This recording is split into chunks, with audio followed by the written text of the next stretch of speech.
Developing tonight, a motorcycle-riding suicide bomber attacked a bank today in Afghanistan, killing more than 30 people and wounding over 100.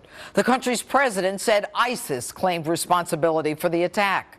The terror group now holds a third of Iraq and Syria in its self-declared caliphate, and it continues to expand. Fox News military analyst Colonel David Hunt joins me now. Good evening, Colonel. They're in Afghanistan. The Taliban denied involvement and condemned them. But what does that tell you? They're moving to Afghanistan now? It means to me that the war we've declared on ISIS isn't working. I mean, they've gained territory since we've been bombing them. We've got 3,000 soldiers back in Iraq. We've been spending about $9 million a day. We're not really bombing as much as we can. How are we spending $9 million a day and doing 4 or 5 sorties? I mean, or whatever. Because to support 3,000 soldiers and aircraft carriers, everything else, that's about the price tag. The point is that it isn't working. It's not stopping ISIS.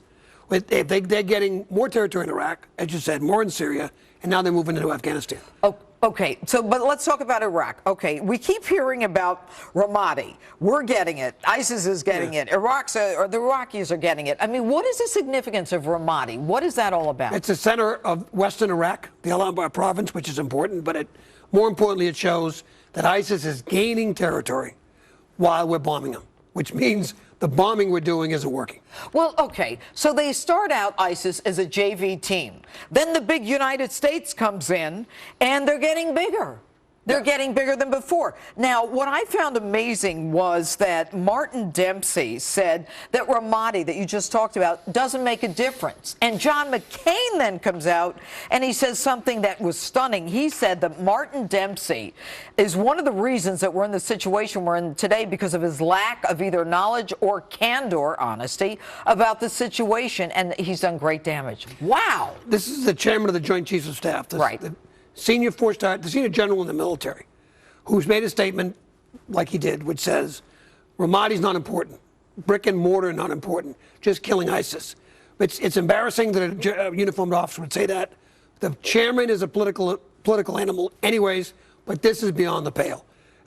We're in trouble with this, the way we're running this campaign, and the chairman of the Joint Chiefs of Staff can't be in this kind of denial and have a senator with a combat record of McCain saying these things about the chairman. It's unbelievable. Well, yeah, plus, you know, McCain, a military guy himself, a prisoner of war and all that. I mean, he would be in favor of someone who was the chairman of the Joint Chiefs. Yeah. But this isn't the first time that Dempsey has said things that just doesn't make sense. Is he more a politician or more a military guy? The majority of the chairmen are more politicians than soldiers, unfortunately.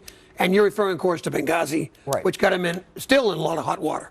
But you can't say that a major city in Iraq that we're bombing to protect is about to fall and suggest that it's not important. All right. It's crazy. It is. All right, so let's move. We've got Iraq, we've got Syria, Afghanistan. Let's move to Yemen. You know, Obama's success story, their counterterrorism success story.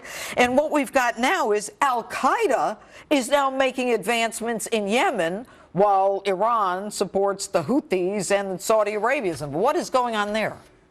Big picture is Iran's become a superpower in the Middle East. The smaller picture is Yemen's a failed state, along with countries like Iraq, which is a failed state, Syria, and Libya. You almost have all North Africa going or gone. But Yemen is important because there's nothing there. There's no infrastructure. All right. Now, there is a new report by Fox's own James Rosen, and it's stunning. He says that Iran has been receiving roughly $700 million a month, almost $10 billion in the last year in assets unfrozen by the U.S. and its partners. So $10 billion in a year that Iran's getting, and that's before we actually lift all of the sanctions, before they sign. We have to remember how bad this is. Iran supports Hezbollah and Hamas, 2 terrorist organizations. They're in the middle of supporting Syria, and they're in the middle of supporting Iraq. This is, again, a superpower that we've just given $10 billion to do what they will. We can't follow that money. We're not able to track it. And by the way, there's more to follow. Of course. But this is unheard of, unbelievable, that we would supply this kind of money to a country like Iran, that is a terrorist state. I mean, it's no It is. question. So We've never done anything like it before. All right, Colonel David Hunt, thanks so much for being with us. You're welcome. All right, and coming up, drug enforcement agents, prostitutes, and drug cartels. Oh, my. But the DEA chief says she can't fire those involved in sex parties. Is she kidding? My second open and